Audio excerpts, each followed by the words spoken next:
Los Angeles, la capitale du cinéma, avec ses paillettes, ses palmiers, ses milliardaires. Un concentré de luxe qui fait rêver la terre entière. Mais c'est à la tombée du jour qu'apparaît l'envers du décor. Howard Reichenbach le connaît bien. Les nuits de Los Angeles, c'est son terrain de chasse. À l'affût dans sa voiture, scanner relié aux fréquences policières et les yeux rivés sur la carte des ghettos de Los Angeles. Howard a tout du policier et pourtant pas du tout. Il est journaliste télé, un chasseur de scoop qui traque chaque nuit les faits divers dans les ghettos. 20h, première alerte. On va suivre la voiture de police, c'est par là, tout droit. Les policiers de Los Angeles viennent de signaler une voiture volée. Au volant, un homme armé qu'ils veulent intercepter. Pas question pour Howard de rater l'interpellation. 180 km/h dans les rues de Los Angeles. Heureusement, il n'y a pas beaucoup de circulation sur l'autoroute à cette heure-là. Son fonds de commerce, c'est la violence dans les ghettos. Plus les images sont spectaculaires, plus cher il les revend aux chaînes de télé locales. Et ce soir, le dispositif est impressionnant. Une trentaine de véhicules de police, mais pas seulement. Voilà les hélicoptères. 2 hélicoptères, de quoi localiser un véhicule à plusieurs kilomètres à la ronde. Et justement, la voiture du fuyard, ce 4x4 blanc, vient d'être repérée dans un quartier pavillonnaire. La zone est cernée, le fuyard pris au piège. Howard prend alors tous les risques. Le 4x4 est bloqué dans une rue et tout de suite, la police ouvre le feu.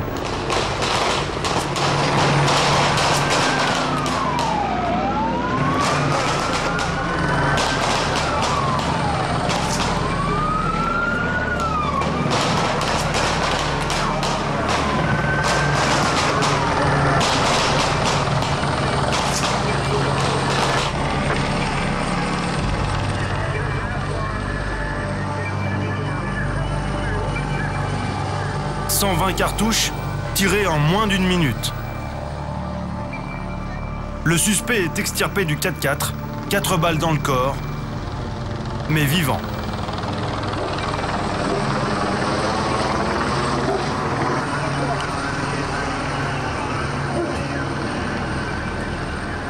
Aucun signe d'émotion chez Howard.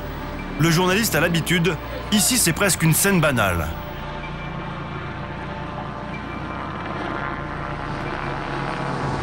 Reculez, reculez, libérez le passage. L'homme blessé est conduit aux urgences. Howard, lui, va continuer sa chasse au scoop. Chaque nuit, il couvre jusqu'à 3 affaires dans les ghettos. C'est un métier très dangereux. Et bien sûr, je ne dis pas à mes parents tout ce que je fais. Oui, c'est vraiment très dangereux. Je filme beaucoup de rixes entre gangs, beaucoup de fusillades qui partent dans tous les sens, et je m'approche souvent très près. Je conduis très vite, ça aussi c'est risqué. Il suffit qu'une personne âgée traverse devant vous et vous la tuez. Il faut être très prudent. Être prudent, c'est depuis longtemps le leitmotiv des habitants de Los Angeles. Quand ils parlent des ghettos du centre-ville, une zone de non-droit grande comme Paris, où s'entassent et s'opposent violemment 2 communautés, les hispaniques et les noirs. Des quartiers que Howard, le journaliste, connaît bien. Il y a tellement de ghettos côte à côte qu'en traversant une rue, on peut se retrouver dans le territoire adverse et se faire tuer. Aussitôt, ça entraîne des représailles. Et c'est le début de l'engrenage entre gangs rivaux. Et paradoxe, ces ghettos se sont constitués autour des riches quartiers d'affaires, au centre de la ville. Vous voyez ici, c'est le cœur du centre-ville de Los Angeles. C'est fou, la journée c'est un quartier d'affaires, la nuit c'est ça. Beaucoup de sans-abri, beaucoup de problèmes. Ce quartier est surnommé la ville du cow-boy. Incroyable. C'est un autre monde. Un monde où la police recense chaque année 250 000 crimes et délits. Une tension permanente dans ce qui est devenu le royaume des oubliés de l'Amérique. C'est le nouveau visage à peine croyable de la première puissance mondiale. Une criminalité et une pauvreté qui explosent. À Los Angeles, mais aussi ici à Cleveland, au nord du pays. Une ville fantôme qui détient le record mondial des expulsions. Des familles entières poussées à la rue. Tout comme à la Nouvelle-Orléans, où les autorités laissent pourrir la situation de milliers d'habitants depuis le désastre de l'ouragan Katrina. Plongé au cœur de ces nouveaux ghettos, à la découverte de la face cachée de l'Amérique.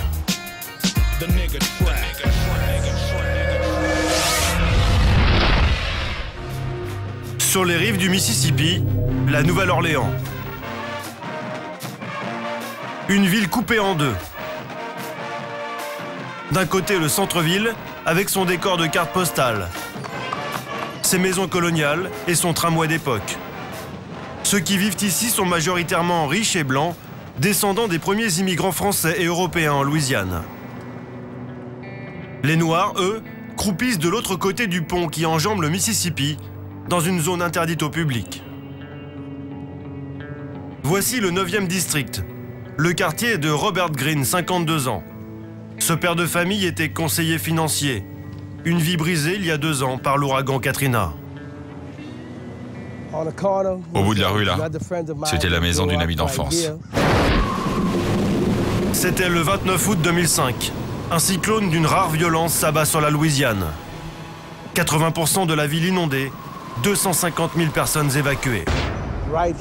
Et ici, il y avait 2 maisons dans ce coin. Nous devons faire face à l'un des pires désastres de notre histoire. Thousands of people camped by the roadside, desperate, hungry, and without help. I call it survival.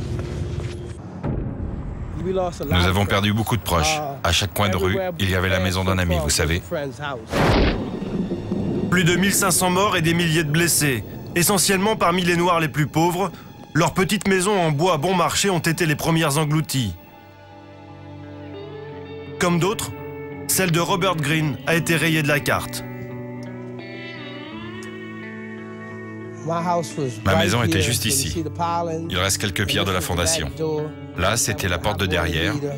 Et ces marches-là donnaient directement sur la cuisine. Toute sa famille vivait ici. Ici, c'était la chambre de ma mère. Là, le salon. Là, une autre chambre. Et la salle de bain se trouvait à la place de cette canalisation. La plupart de ses proches sont morts noyés. Car la digue, qui était située à quelques mètres de la maison, a cédé sous la tempête. Une brèche de plusieurs dizaines de mètres. Une plaie encore béante dans le cœur de Robert. Ma mère a paniqué, elle est tombée dans l'eau. Elle a coulé une première fois, une deuxième fois, et la troisième fois, elle s'est arrêtée de respirer. Mais le souvenir le plus douloureux, c'est sa fille qu'il n'a pas pu sauver. Elle me regardait à travers l'eau, elle me suppliait de l'attraper. Ça vraiment, ça me hante. C'est pour elles deux que chaque jour Robert accomplit le même rituel.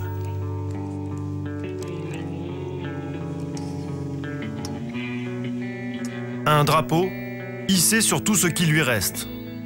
Une caravane prêtée par le gouvernement, quelques mètres carrés de terrain et une tombe de fortune pour Joyce, sa mère, et Shanaï, sa petite fille de 3 ans.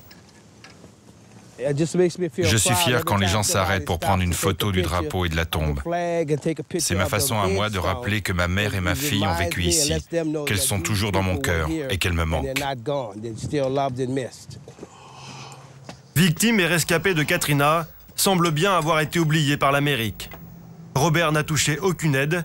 Il survit aujourd'hui avec son cousin handicapé, dans seulement 15 mètres carrés. Là, c'est mon frigo. Et là, l'armoire avec le peu d'habits que j'ai sauvés. La salle de bain, minuscule, avec des toilettes qui fonctionnent quand même. Et aussi un lavabo. Voilà, c'est ma maison. Pas très confortable, mais bien mieux que d'être à la rue. Robert Greene garde le moral et l'espoir de reconstruire un jour. Même si son quartier est devenu un véritable ghetto. 13 000 personnes, toujours logées dans des caravanes. Des rues encore privées d'eau potable, d'égouts et d'électricité, 2 ans après. Nous sommes au cœur des États-Unis et on se croirait dans une ville du tiers-monde, avec ses squats et sa criminalité galopante. Voici le commissariat du quartier, toujours installé dans des préfabriqués. C'est le début du service pour l'inspecteur Tommy Felix. Vous allez dans le 9e district? Ouais, malheureusement. Mais j'aime pas ça. C'est trop dangereux là-bas. Je vais essayer de pas trop traîner. Tommy redoute le 9e. Ce district est devenu l'un des plus dangereux des États-Unis. Une enclave où pauvreté et criminalité battent tous les records. 107 morts par balle, rien que pour les 6 derniers mois. 10 fois plus que la moyenne nationale. Alors ici, le moindre contrôle d'identité est à haut risque. Allez les gars, main en l'air.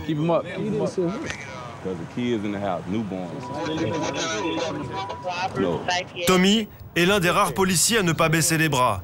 500 de ses collègues ont rendu leur insigne depuis Katrina. Vérification faite, ceux-ci ne font pas partie des dizaines de criminels recherchés par la police. Dans ce quartier laissé à l'abandon depuis Katrina, il y a tellement de délinquants qu'on a sorti les grands moyens pour les retrouver. Ces panneaux de plusieurs mètres, avec des têtes mises à prix, comme au temps des cow-boys. Les mauvais garçons d'aujourd'hui, ce sont les trafiquants de drogue et d'armes à feu. Une économie de substitution qui s'est mise en place dans les jours qui ont suivi l'ouragan. On se souvient de ces scènes de pillage à la une des journaux télévisés. De la nourriture, des vêtements, mais aussi 100 000 armes dérobées dans les armureries.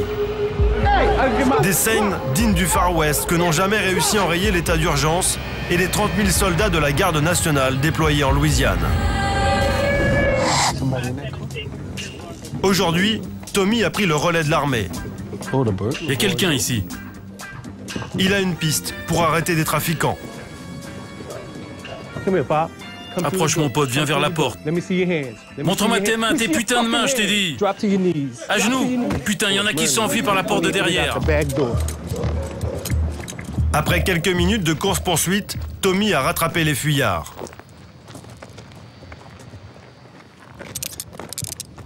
Vous êtes en état d'arrestation.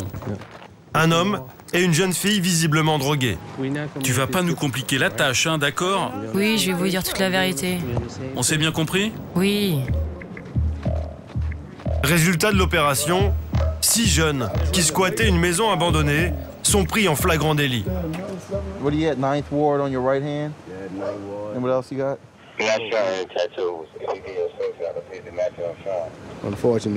Malheureusement pour eux, la drogue et les armes étaient sur la table de salon.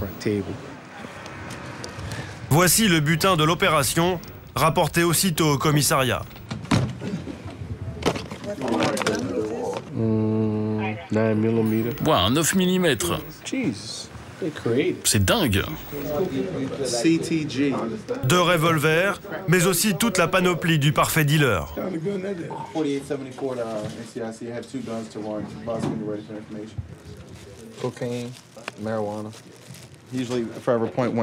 On peut trouver du entre 5 et 10 € le gramme, tellement il y en a en circulation dans la rue.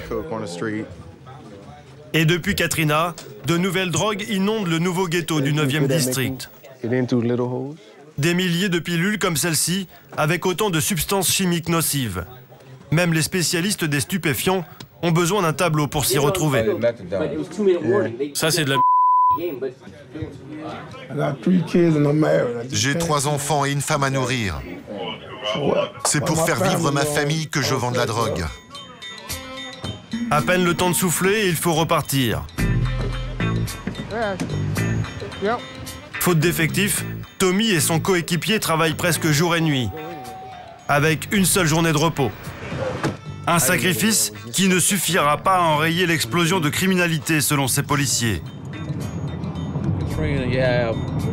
Depuis Katrina, le taux de pauvreté a augmenté. Donc de plus en plus de gens vendent de la drogue pour nourrir leur famille. Là où ça craint, c'est que les dealers finissent toujours par tuer des gens.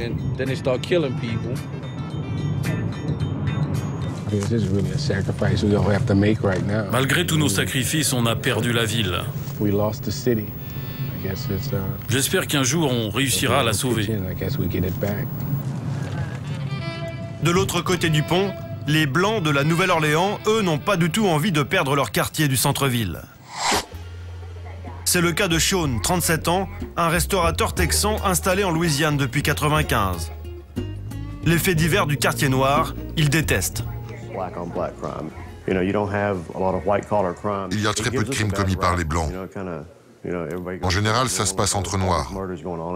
Et ça donne une très mauvaise réputation à la ville. Comme une sorte de génocide.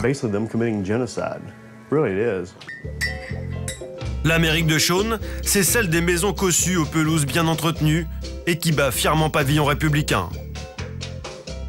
Une Amérique blanche qui a peur de l'explosion de criminalité dans les ghettos voisins.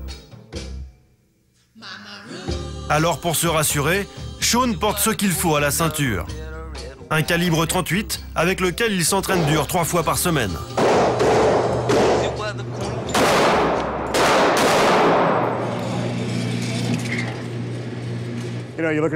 Ce sont des balles de 38 mm et je les ai toutes mises au centre. À part une, je suis plutôt satisfait. Si vous prenez la cible et vous imaginez que c'est le torse de quelqu'un, il est mort depuis longtemps.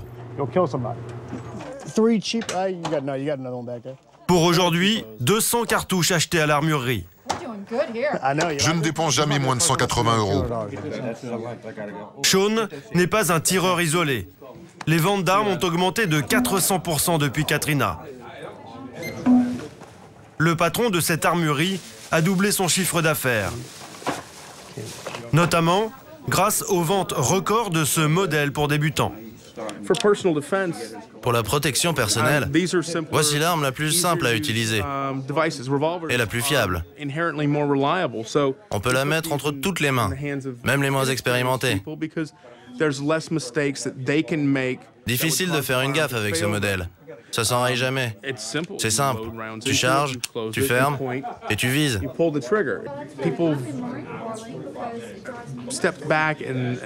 Les gens ont réalisé qu'ils étaient responsables de leur sécurité. Depuis Katrina, il suffit de présenter un casier judiciaire vierge et de n'avoir aucun antécédent psychiatrique pour acheter une telle arme. La réglementation a été assouplie par l'État de Louisiane. Si quelqu'un s'approche de ta voiture et te menace avec une arme, tu as le droit de lui tirer dessus sans sommation. Maintenant, c'est considéré comme de la légitime défense.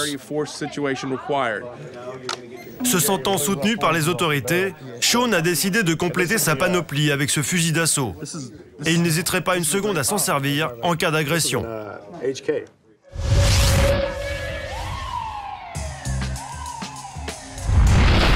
Ouragan climatique, mais aussi ouragan financier à l'origine des nouveaux ghettos, comme ici à Cleveland, au nord du pays. La ville affronte l'une des pires crises économiques et immobilières de son histoire. Une situation si grave que même les classes moyennes sont touchées. Résultat, d'anciens quartiers plutôt aisés transformés en ghettos en seulement quelques mois. Pour mesurer le phénomène, direction les bureaux du shérif dans cet immeuble du centre-ville. Ces petits papiers jaunes, des avis d'expulsion qui envahissent le bureau du shérif David Rove. Derrière chaque nom, un drame humain. Un citoyen qui s'est fait piéger par ces fameux crédits dont le taux augmentait chaque mois. On va faire entre 15 et 20 maisons aujourd'hui. Et c'est tous les jours comme ça? Ouais, presque toujours. Et pour ce sale boulot, le shérif David Rove et ses adjoints ont recours à certaines armes bien particulières, comme de l'insecticide. Quand vous entrez dans une maison, vous pouvez voir des puces sauter dans tous les sens. Alors on met ce produit pour ne pas se faire piquer. Du spray contre la vermine, mais pas seulement. Dans cette guerre aux mauvais payeurs, les représentants de l'État n'hésitent pas à sortir les gros calibres. On prend ça juste au cas où on rencontre des chiens ou tout ce qui pourrait mordre. On ne sait jamais, on peut toujours avoir besoin d'une grosse artillerie. On y va. Ce matin, David Rove et son adjoint ont plusieurs expulsions à réaliser dans un quartier du sud de la ville.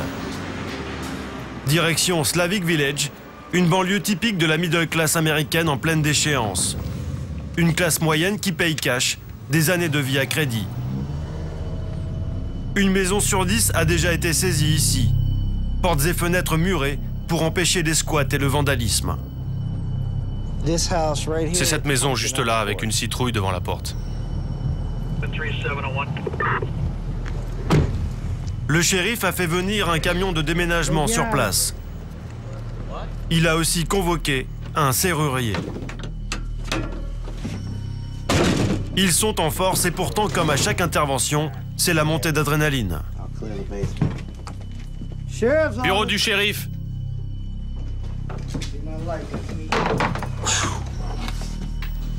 Ici, tout semble tranquille, mais malgré ses allures de maison abandonnée, elle est habitée.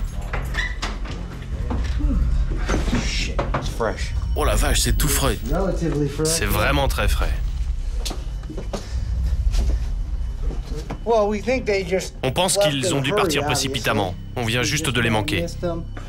Une famille avec des enfants vivait ici, parmi les immondices, même si c'est difficile à croire. Ils ont certainement dû voir les déménageurs arriver et ils se sont enfuis par la porte de derrière, ou par cette fenêtre ouverte là. Soudain, les deux policiers perçoivent du bruit à l'étage. Je vais à gauche, d'accord? Bureau du shérif, montrez-vous.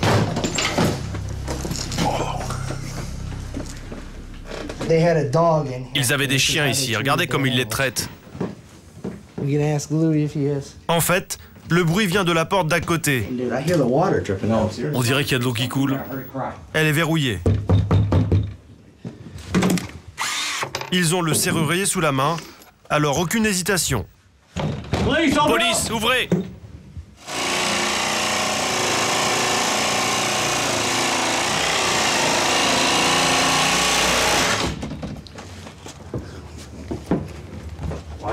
Fais attention. Derrière la porte, les deux locataires de la maison, plutôt inoffensifs. C'est juste un lapin dans une cage. Un lapin et un petit chiot effrayé que leurs maîtres ont abandonné pendant leur fuite. Ok, c'est bon. Pour les shérifs, mission accomplie. C'est une maison ordinaire. La maison ordinaire d'une famille américaine ordinaire. Un drame humain, juste un papier jaune. Les animaux sont conduits à la SPA locale, les meubles déménagés dans un entrepôt de la ville. Ce n'est qu'une saisie de plus pour le shérif. Ces hommes en ont réalisé plus de 10 000 au cours des 3 derniers mois. J'en ai fait tellement, je peux même pas vous dire combien. Dans chaque rue, on en a fait dans chaque rue de la ville de Cleveland. Tu es là depuis combien de temps? 6 mois? Alors il peut encore se rappeler, mais moi ça fait plus d'1 an alors... Une fois nettoyées et restaurées, les maisons saisies sont remises sur le marché immobilier par les banques.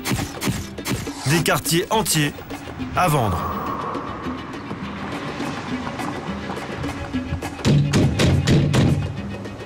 Il arrive parfois au shérif de croiser d'anciens propriétaires qu'il a expulsés. Ils n'ont pas changé de quartier, mais seulement de statut social.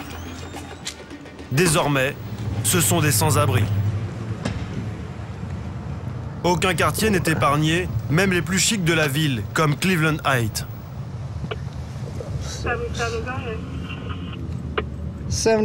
Voiture 17-17-76, nous arrivons au 1905 Ginette Avenue, Cleveland Heights.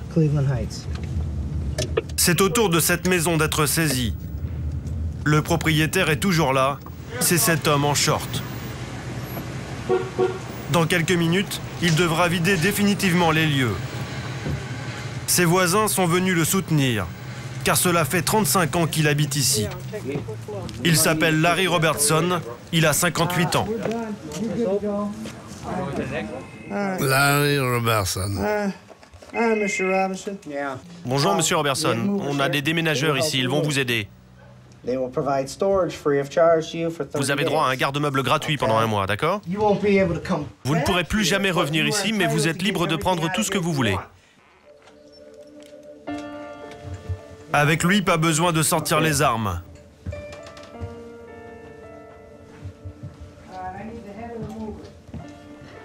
Vous êtes en colère ou vous êtes triste?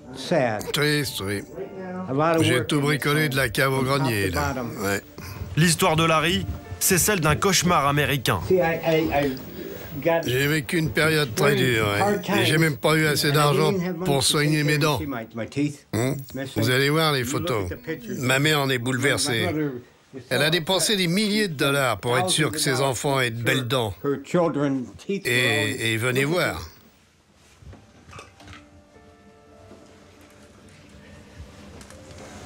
Sur ce tableau, la longue descente aux enfers d'un patron de supermarché, licencié il y a 8 ans.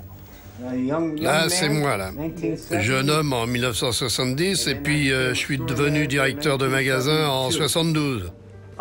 Et j'étais le plus jeune directeur que l'entreprise ait jamais eu. J'ai même formé des sous-directeurs, des directeurs de magasins et d'autres personnes qui aujourd'hui ont des postes importants dans des grandes compagnies. Vous gardez quoi, le bureau, la chaise? Larry n'a que quelques minutes pour sauver l'essentiel de 35 ans de vie. Tout le reste va être saisi pour rembourser ses dettes. Ses dettes, c'est un emprunt contracté auprès d'une banque peu scrupuleuse après son licenciement. Noyé dans le contrat, rédigé en tout petit, une clause stipule que le taux peut être révisé jusqu'à 12%, 3 fois plus que le taux pratiqué à l'époque.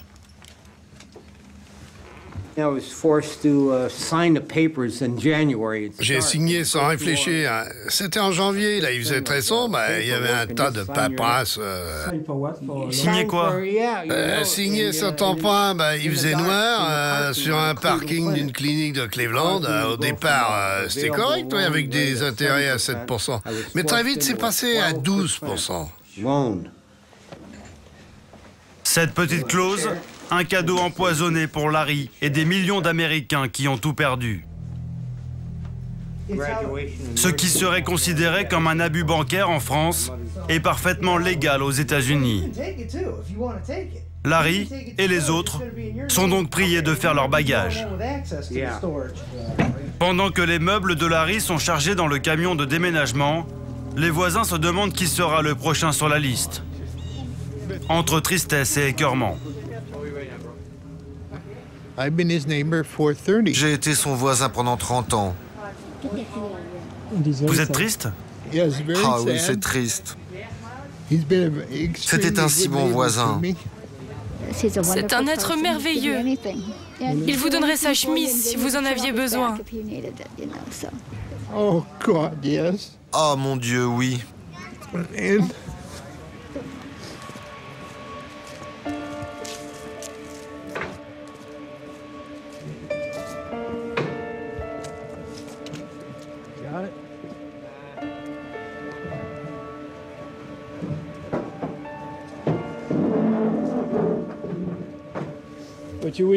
Vous allez revenir les voir?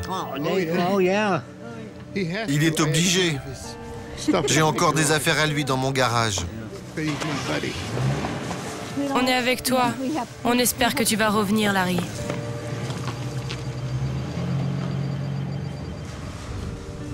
Quelques vêtements jetés dans la voiture, il est temps pour Larry de clore définitivement ce chapitre de 35 ans de sa vie. C'est la dernière fois que vous la voyez. Ouais, la dernière fois.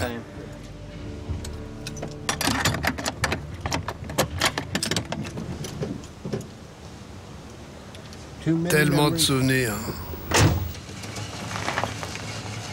L'angoisse, car Larry ne sait pas où il va dormir ce soir. Comme lui, 500 000 Américains ont perdu leur maison ces 3 derniers mois. Une triste comptabilité que tient chaque jour le shérif Rove. Selon lui, sa ville détient un bien sombre record national. Ce quartier, le quartier de Garfield Heights au sud-est de Cleveland, c'est devenu la capitale mondiale des saisies immobilières.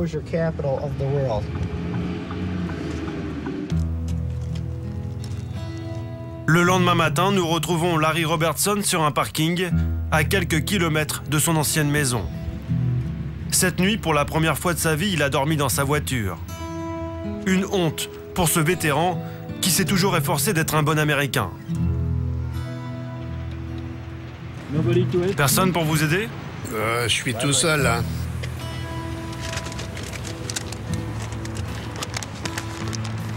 C'est l'armée, ça. Vous avez été soldat? 6 ans dans l'armée des États-Unis. Au Vietnam? 2 fois. Pour ce soir, Larry a trouvé une solution provisoire. C'est des journaux pour ma mère, ça. Sa mère habite dans cet immeuble, un foyer pour personnes âgées. Depuis son divorce, c'est l'unique famille qui lui reste. À 58 ans, Larry retourne chez sa mère. Madame Robertson a 90 ans et seulement 30 mètres carrés.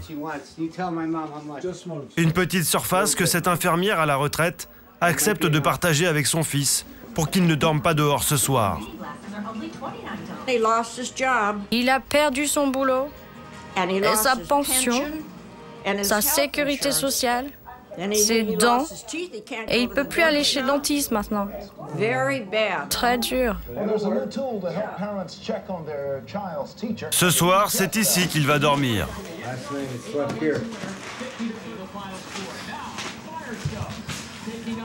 Ah, c'est petit, hein, comparé à ma maison. Hein. C'est moi qui devrais héberger ma mère, et pas l'inverse. Le problème, c'est que Larry ne pourra pas rester. Car le règlement intérieur de la maison de retraite interdit à sa mère d'héberger quiconque ici, y compris son propre fils. Regarde, maman, tous les jours, il y a des expulsés dans le journal. Si jamais ils se rendent compte qu'il dort ici, je peux être viré. Au revoir. J'ai signé des papiers, vous savez. Ouais, faut que je me trouve un travail maintenant et que je parte d'ici. Tu peux quand même venir pour manger et te doucher, il n'y a pas de problème. Dernière solution pour Larry, faire les petites annonces et trouver au plus vite un boulot pour se payer un toit. Sinon, il rejoindra bientôt les 4 millions de SDF américains.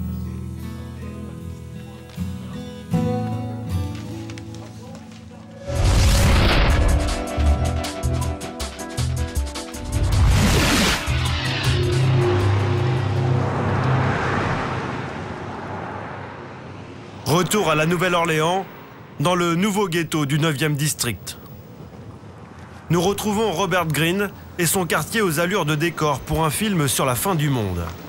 Un quartier qui est devenu une curiosité pour touristes.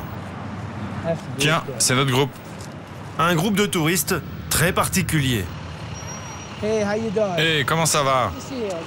Ils sont blancs, ils appartiennent au comité d'entreprise d'une célèbre marque de cornflakes. Pour eux, émotion de rigueur. Aujourd'hui, ils viennent revivre Katrina en autocar de luxe. Le ghetto se visite comme un zoo. Et c'est Robert qui sert de guide.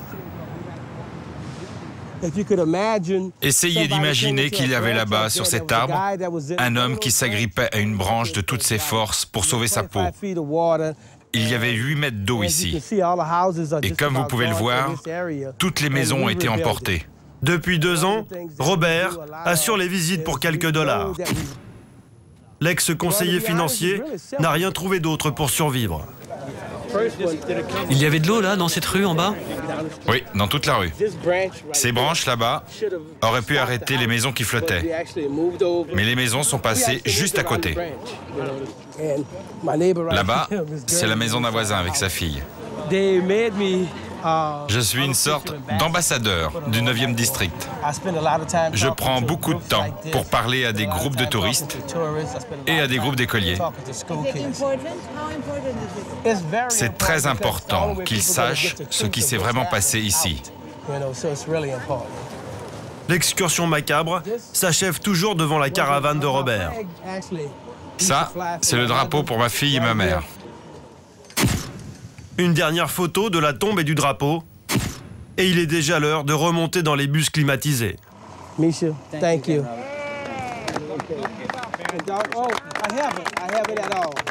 Merci d'être venu.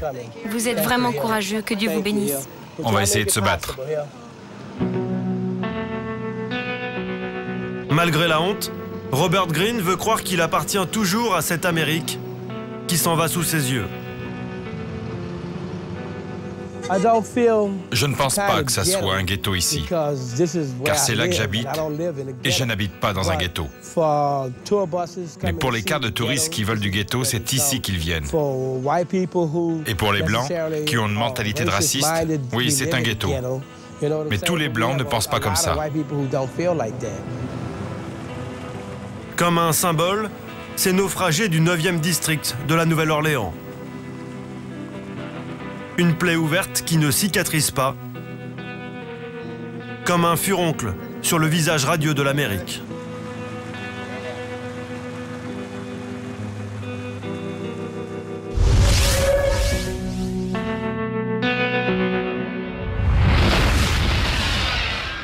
La nuit tombe sur Los Angeles. C'est l'heure pour Howard Reschbrock, le journaliste de faits divers, de repartir à la chasse au scoop dans la jungle des ghettos.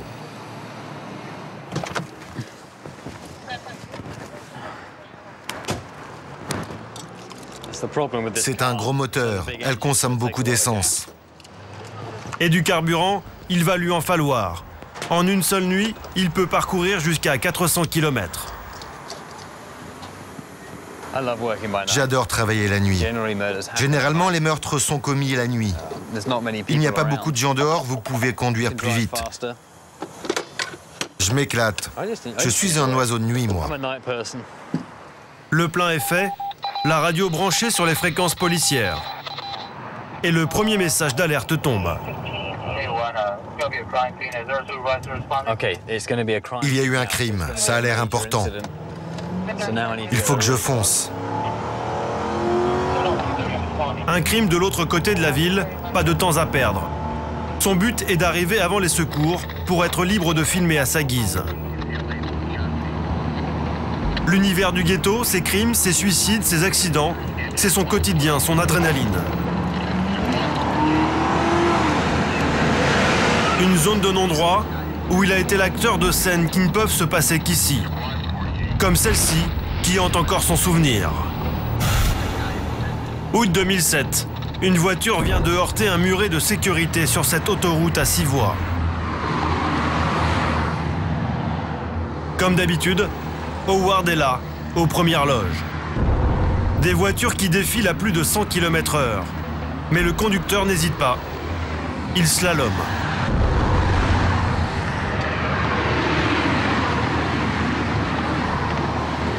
Le conducteur est choqué, mais pas seulement. L'homme est un toxicomane, il a consommé du Dégage de la route! Viens par là! Howard, le journaliste, ne lâche pas sa caméra. D'ailleurs, pour lui, ce n'est qu'un début.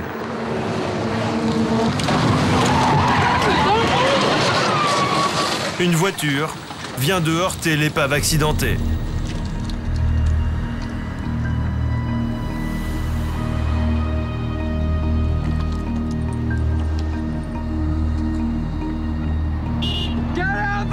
Dégage de la route! Allez, dégage! Des hurlements pour éloigner le toxicomane. Ça va? Et un objectif, porter secours à cette femme sous le choc. Il pose sa caméra et tente de dégager la victime. L'autoroute est située dans un ghetto tellement dangereux qu'aucun automobiliste ne s'arrête pour aider Howard. À Los Angeles, c'est la loi du chacun pour soi. Plus personne pour aider son prochain, à part la police, les pompiers et Howard.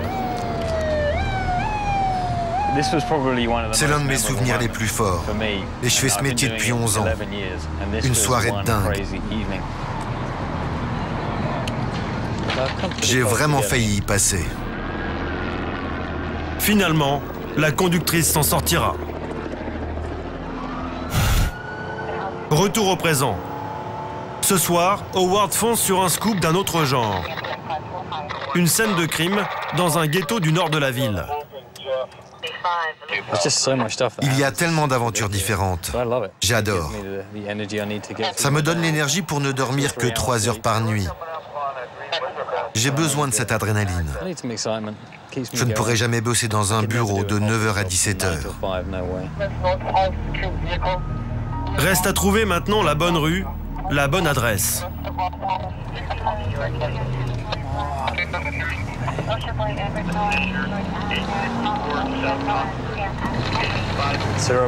C'est à peu près à 1,5 km d'ici. Chaque nuit dans ce ghetto, plusieurs homicides. Même la police évite le quartier. Ça va être à droite.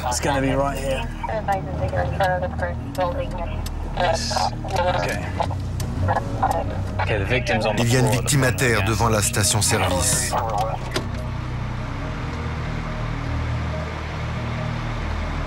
C'est l'un des quartiers des Latinos.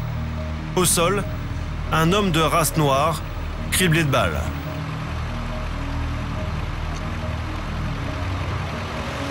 Il est mort. Je ne connais pas encore les circonstances de l'histoire, mais il y aura beaucoup de témoins. C'est une station-service. C'est un membre d'un gang, c'est sûr.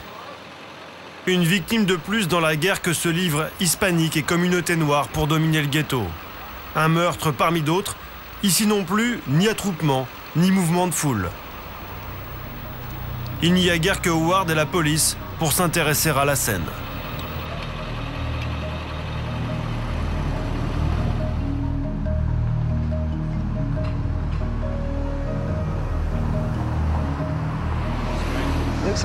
On dirait qu'il y a un suspect dans la voiture de police. Voici le coupable présumé, un hispanique, sans doute membre d'un gang. Il y en aurait plus de 500 à Los Angeles, selon la police. Beaucoup de gens grandissent dans des endroits où les loyers sont peu chers. Ils doivent rester ici car ils n'ont pas les moyens d'aller ailleurs. Et les familles qui vivent dans ces ghettos cohabitent avec les gangs. Certains en font partie. Malheureusement, il y a aussi les sales types qui vivent ici. Ces sales types, Howard les connaît bien. Il connaît aussi leurs règles et les respecte à la lettre. Obligatoire pour rester en vie dans le ghetto. Ne jamais regarder un membre d'un gang dans les yeux. Ne jamais klaxonner quelqu'un en voiture, ni lui faire une queue de poisson. Ne jamais crier. En fait, il faut toujours regarder derrière soi, fermer les portes à clé. Car ils peuvent venir de partout, et même sur des vélos. Ils peuvent s'accrocher à vous, vous tirer dessus et repartir en quelques secondes.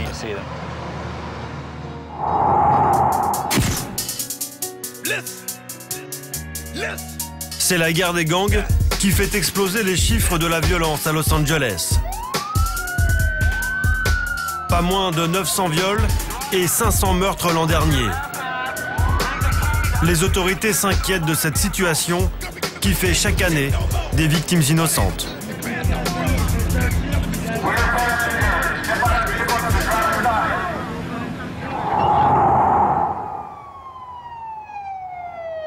Pourtant, de jour, les rues du ghetto de Los Angeles semblent presque paisibles, même si la pauvreté s'y étale au grand jour. Une vérité en trompe-l'œil. Pour preuve, l'histoire de Louisa Prudhomme. La vie de cette femme s'est arrêtée un soir de novembre 2006. Son fils, métis, Anthony, 28 ans, a été exécuté par une bande de Latinos. Je suis forte, j'essaye de faire de mon mieux, mais mon enfant est toujours là, dans mon cœur. J'ai pas besoin de penser à lui parce qu'il est toujours là. Il me parle, il est toujours là. Aujourd'hui, cette mère de 47 ans vit dans la peur et va chercher tous les soirs son second fils à la sortie du lycée. Il a 15 ans, mais elle le protège, car Michael est le seul fils qui lui reste. Je t'ai pas prévenu qu'on avait de la compagnie.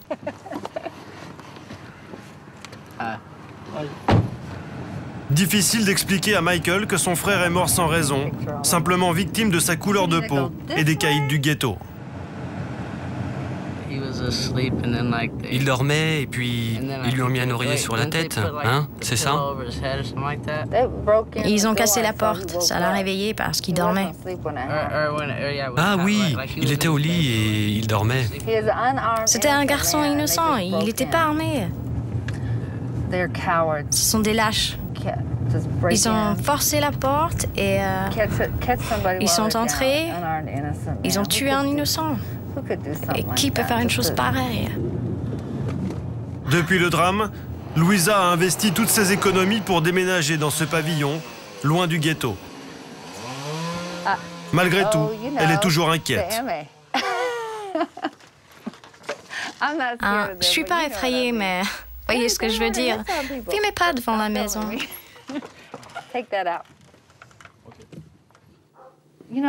Vous savez, j'ai un fils plus jeune. Qui sait? Quelqu'un pourrait lui faire du mal. On ne sait jamais. On ne sait jamais. Ici, Louisa vit dans le souvenir. Ça, c'est une carte que m'ont envoyée d'autres parents à la mort d'Anthony.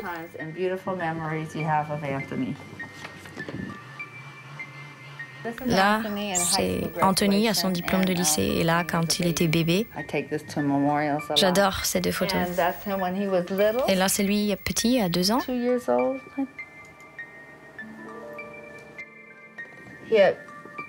Ici, on voit qu'il était très spirituel, il croyait en Dieu.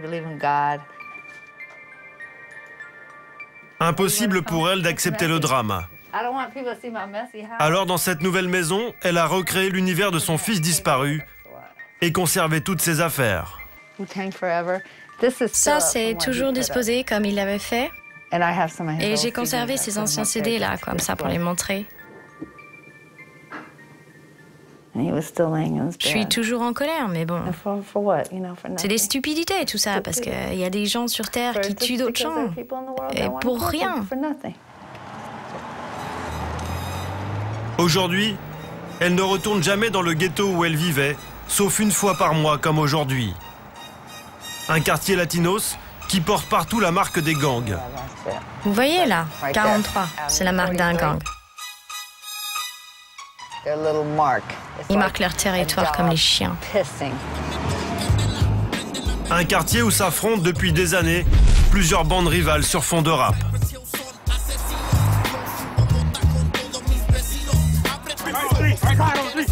D'un côté les blacks, de l'autre les latinos.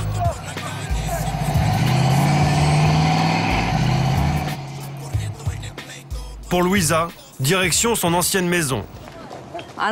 C'est là que vivait mon fils. Là aussi où il a été assassiné. Aujourd'hui, c'est sa commémoration. J'aurais dû marquer son nom dessus. Une sorte de pèlerinage morbide pour soulager sa peine. C'est triste tous ces meurtriers qui courent les rues. C'est triste. C'est triste tous ces racistes là.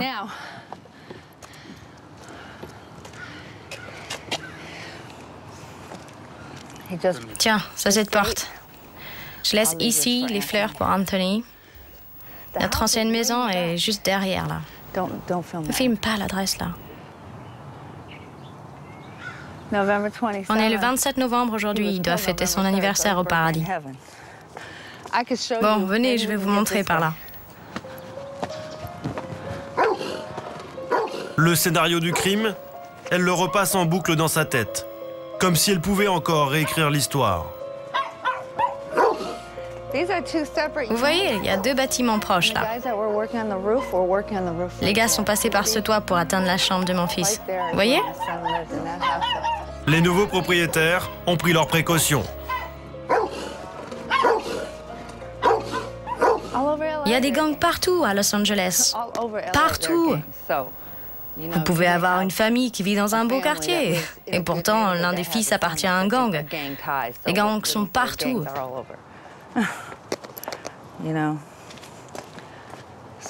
Difficile d'apaiser sa douleur.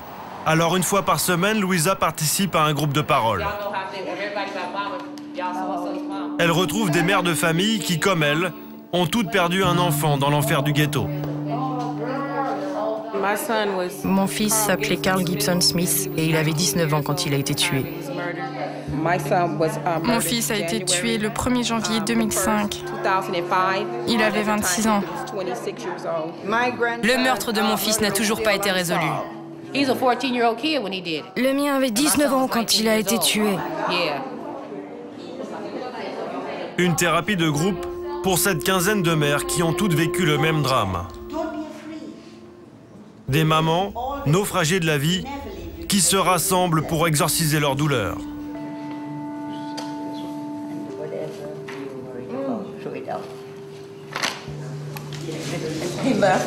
Mon fils, il m'a laissé 2 jumeaux.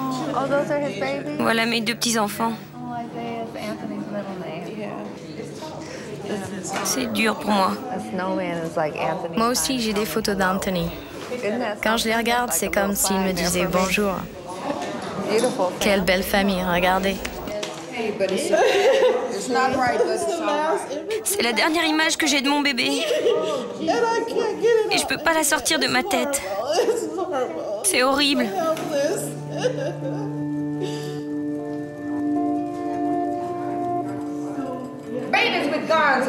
Des bébés avec des armes entre les mains. Mathilda a perdu son fils il y a 2 ans. Aujourd'hui, elle ne pleure plus. Son chagrin s'est transformé en colère. Mais ce problème, il n'est pas nouveau. Il a toujours existé. Aujourd'hui, tout le monde s'entretue, car tous les jeunes sont plus ou moins liés à un gang. Tous les membres de gangs sont des meurtriers. Cherchez un meurtrier et vous le trouverez dans un gang. Tu vois ce que je veux dire? Quand un enfant se fait tuer, quand un enfant se fait poignarder, il faudrait laisser faire. Alors levons-nous et faisons quelque chose. Il faut sauver nos bébés. Des dizaines de mineurs sont assassinés chaque année dans les rues de Los Angeles.